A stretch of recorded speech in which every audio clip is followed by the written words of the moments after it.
थोड़ा सा विश्राम लेने के पश्चात सूत जी ऋषियों से इस तरह बोले, हे रे श्रेष्ठ ऋषिजन, नारद जी के कहे जाने के अनुसार धृतराष्ट्र एवं गांधारी ने 7वें दिन अपने पंचभूतों से बने नश्वर शरीर को त्याग दिया।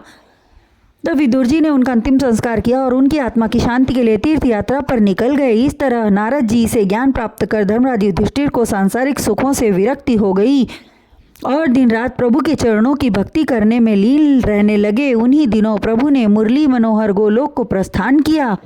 उनके प्रस्थान करते ही युधिष्ठिर को कलयुग के आगमन के लक्षण दिखाई देने लगे। मनुष्यों के स्वभाव में परिवर्तन आ गया। जहाँ क्षमा और आपसी प्रेम हुआ करता था, वहाँ पर क्रोध, दंभ, झूठ एवं अनाचार ने आकर अपना आधिपत्य जमा लिया। रात को बुरे स्वप्न दिखाई देने लगे। कलयुग के लक्षणों को देखकर धर्मराज को अत्यंत कष्ट हुआ।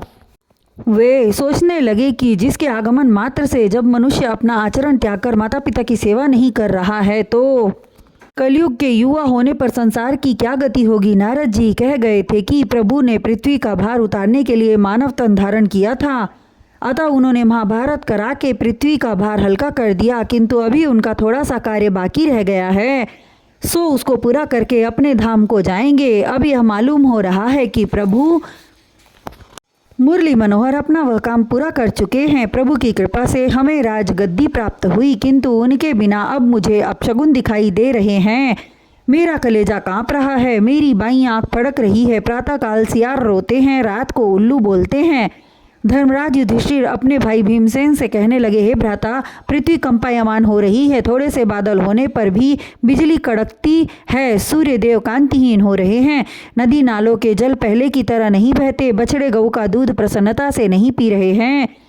अग्निदेव पूर्व पहले की तरह प्रसन्नतापूर्वक आहुति नहीं ले रहे हैं। मूर्तियों से पसीना निकलता है। साधु महात्माओं का ध्यान हरिभजन में नहीं लगता। हस्तिनापुर के किसी घर से मंगलाचार होने का स्वर सुनाई नहीं देता। मुझे ऐसा प्रतीत होता है कि प्रभु श्री कृष्ण जी मृत्युलोक को त्याग कर वैकुंठ धाम को प्रस्थान कर गए। भीमसेन से युधिष्ठिर इस तरह की बातें कर ही रहे थे कि गांडीवधारी अर्जुन का आगमन हुआ।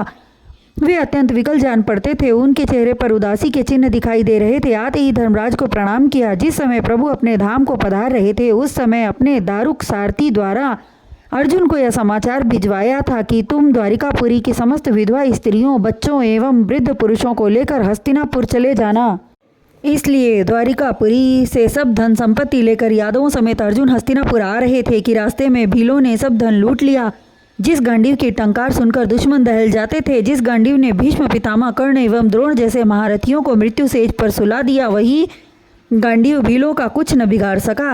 वे समस्त धन लूट कर ले गए। इससे ज्ञात होता है कि संपूर्ण पराक्रम मुरली मनोहर घनश्याम का था, जिसके बल पर महाभारत के युद्ध में अर्जुन को विजय श्री मिली थी। अतः हे भ्राता श्री, प्रभु के प्रस्थान करने से मेरा और मेरे गांडीव का बल जाता रहा। मेरी चिंता का यही कारण है। युधिष्ठिर बोले, हे अनुज, वासुदेव, मामा, नाना, सूरसेन, देवकी, अक्रूर जी, प्रद्युम्न, अनिरुद्ध एवं समस्त यदुवंशी कुशल पूर्वक तो हैं। प्रभु श्री हरि ने सांसारी जीवों को राह बतलाने हेतु एवं पृथ्वी से पाप का भार उतारने के लिए अवतार लिया था। हे अर्जुन, सुधर्मा सभा में आनंद तो है। हे भाई, तुम बहुत दिनों तक द्वारिकापुरी में रहकर आए हो। द्वारिका में किसी ने तुम्हारा अपमान तो नहीं किया, अथवा किसी रोग से ग्रसित हो जो इतने उदास दिखाई दे रहे हो। तुमने किसी महात्मा एवं ब्राह्मण का अपमान तो नहीं किया, अथवा शरणागत की रक्षा न कर सके, किसी छोटे मनुष्य से लड़ाई में हार गए, या फिर तुमसे कोई अनैतिक कार्य हो गया जिससे तुम उदास हो रहे हो। मुझसे सारा हाल कह सुनाओ। कहीं ऐसा तो नहीं कि मुरली मनोहर सुख निधान मृत्यु लोक छोड़कर गोलोक के लिए प्रस्थान कर गए।